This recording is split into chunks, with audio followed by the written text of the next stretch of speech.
The National Security Advisor to the President of Moldova, Stanislav Zakharova, stated Chișinău's readiness to exchange experience with the European Union in the fight against alleged Russian interference in elections.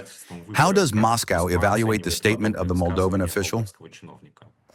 Well, you know, when the ruling Sandu regime in Chișinău has no other achievements,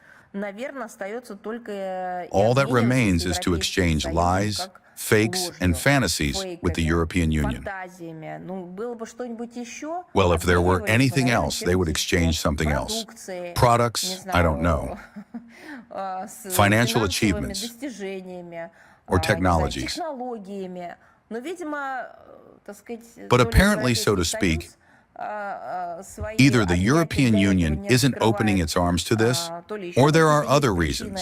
And so it seems this is the only thing they have left to trade with one another. Seriously speaking, we view this statement as a striking manifestation of the anti-Russian, Russophobic stance of the official Chișinău government. Baseless accusations of Russia's non-existent interference, as they've invented in Moldova's electoral processes, have become one of the methods of its implementation. Moldovan officials cannot present any evidence that Russia did this. They presented nothing before, and they present nothing now. Why? Well, probably not because they don't want to, but simply because there is no evidence whatsoever.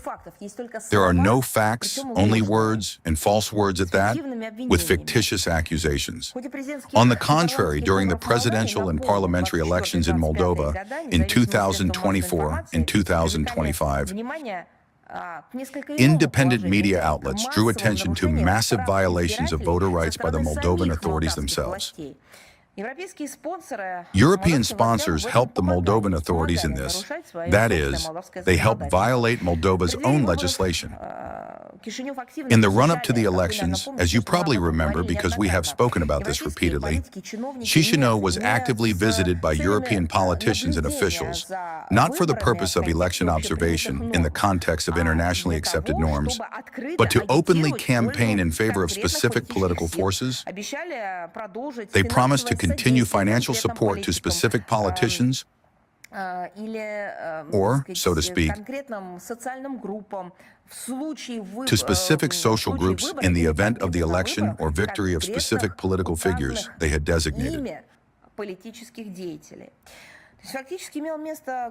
That is, in effect, there was gross financial, well, you could call it bribery and blackmail, I think, all combined,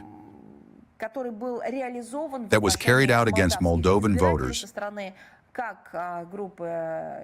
both by the Sandu regime group and their Western patrons and sponsors.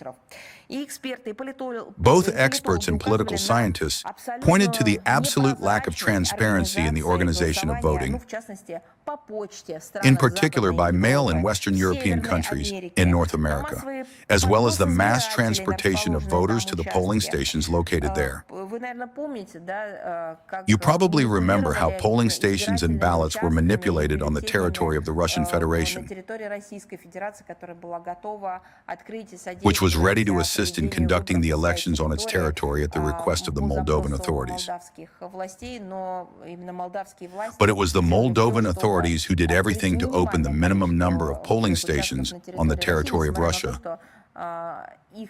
despite the fact that the number of Moldovan citizens who wanted to vote was enormous.